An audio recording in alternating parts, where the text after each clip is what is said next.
जोहार सानाम दिसम पेड़ा कोगी तेहना दिन रे नवा अंतर आरसी खोना तेहना नवाना वीडियो रे सानाम कोगी सगुन आतान दारामे पे आर साथे इन पाटा खन अडी गुण माना सारहाव साथे नवा इन मने पेरे दुलर हन चाल पे कना तबे खान दिसम रेन सानाम नेनेल पेड़ा हड़ कोगी तेहिन दो नवा आबा समाज इदी काते आर नवा समाज रे ताहेन कान मानवा को बखरा तगी नवा वीडियो रे आबो बन चर्चाया जे नवा समाज आबोआ नवा नितन ओका जायगा रे मेना आर समाज तीना आट लहा कना से तायमोग कना आर नवा समाज रे ताहेन कान मानवा को ओका सेद को लहा कना से ओका सेद को तायमोग कना से समाज रे ओका कोना रे मेना को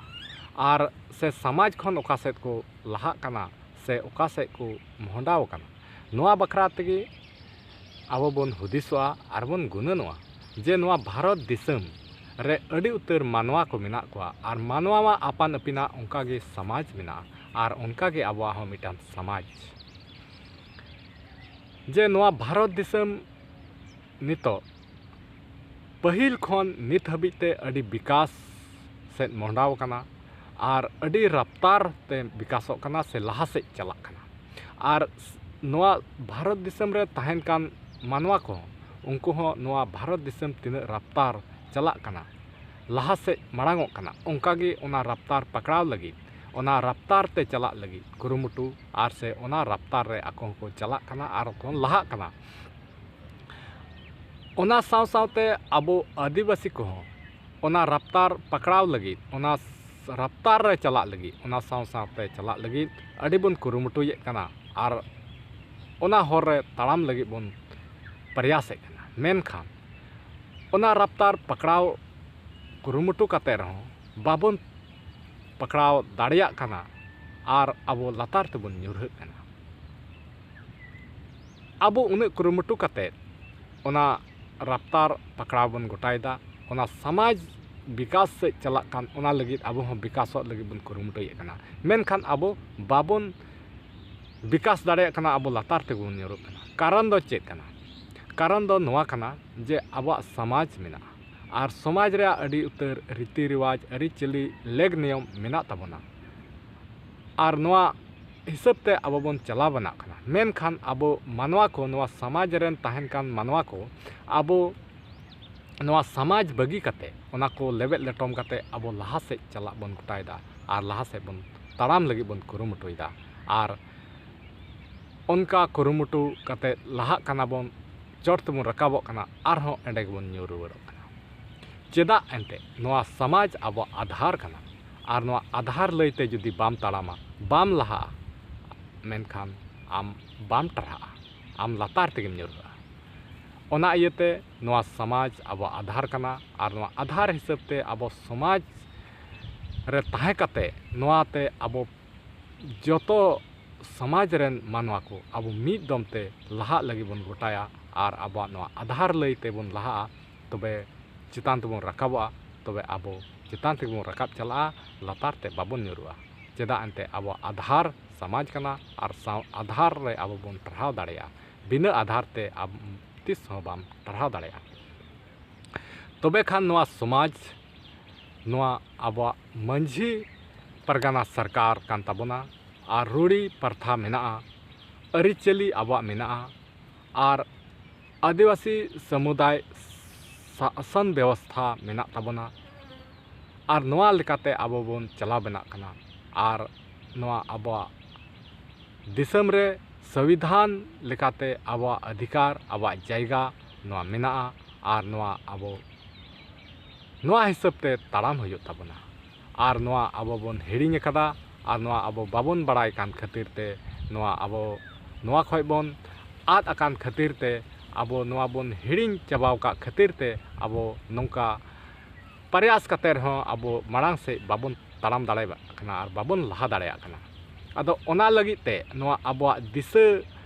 लगित आबो अरीचली आबो शासन व्यवस्था आबो रीति रिवाज नवा दिशा दोहय लगित आबो नवा जगह बन लगित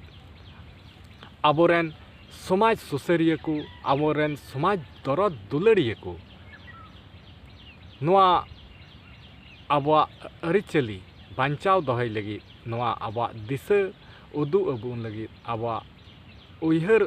आचोबन लगी नोआ कुरुमुटु प्रयास रे मेनाया ओना लगित ते आबोरेन दिसम दुलड़िया दिसम दरदिया को कुरुमुटु कदा। गोड्डा जिला अंतर्गत बारिजोर प्रखंड रे प्रशिक्षण शिविर 15 मई 2025 हिलो ओना उद्घाटन होइना और ओंडे दो प्रत्येक महीना ओना बारिजोर रे ओंडे ओना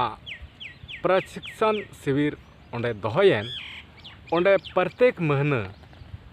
15 और 30 तारीख प्रशिक्षण हुआ। उनको ओंडे प्रशिक्षण हताव काते आतो आतो चलाव काते ओंडे प्रशिक्षण से लय बुझेव वाकवा को और समाज को जगावा से समाज ओका हिड़िñोग कान अरिचली रीति रिवाज नोआ को दिशा रुआड़ ओचो को लगित उनको समाज लगित को कमिया और नोआ कमी हो जारी अकाना और नोआ कमी हो अड़ी जोरसोर लगाव काना और जोरसोर नोआ कमी हो अड़ी रफ्तार ते चला काना। तबे खान दिसम रन सनाम दिसम पेड़ा कोठे नेहर मेना जे नोआ ओका दो बारिजोर रे नोआ शिविर नोआ ओका दो प्रशिक्षण शिविर दोहो कान नोडे आबोआ समाज बचाव लगी आबोआ नोआ समाज दिशा इदी लगी से समाज लहाय लगी ते आबो नोआ रे मिमिती जतो हड़ बन लहाया और ओना प्रशिक्षण शिविर रे आबो बन सेटेरोआ और ओंडे प्रशिक्षण हताव काते मिमिद आतो रे आबो सेन काते नोआ बन लय बुझेव कुआ और नोआ समाज बचाव लगी बन कुरुमुटुया और नोआ ओका जपिद हिड़िñोग कान और नोआ जपिद अका आबोआ नोआ मंझी परगना सरकार रूढ़ी प्रथा अरिचली आदिवासी समुदाय पुरखती व्यवस्था से आबोआ स्वशासन व्यवस्था नोआ ओकाय जपिद अका नोआ बन जगावा और बन एभेना और नोआ आबो लहा से मांग ले बन कुरुमुटुय लगी ते आबोआ मिमिती बन लहा काते आबो नोआ समाज रे कमी रे आबोआ समय बन एमोआ आपे सनाम कोठे नेहर मेना नोआ समाज कमी लगी मिमिती बन लहाया और मिमिती लहा काते आबो समाज रे कमी लगी ते समाज लहाय लगी ते आबो योगदान बनमोआ। मा तबे तिहिना वीडियो दो नेडे हरी की ताहे कना। जुदी नोआ वीडियो आपे पे कुसिया खाय दया काते लाइक तबन पे और जस्ती से जस्ती आबो नोआ वीडियो शेयर तबन पे जेमन जतो हड़ को बाडाय दाड़िया और नोआ समाज लगी ते आकोआ योगदान को एम दाड़िया और जहाना कथा दिशा निर्देश इमोग लगी ते अब आपे कमेंट तबन पे और जुदी नोआ चैनल रे कोई नवा मेना पेया एंडेखान चैनल सब्सक्राइब कताबन पे और हो नोंका गे दाराय कान वीडियो रे बन नेपामा मा तिहिं दो इनगी सनाम को मुचाद रे जोहार।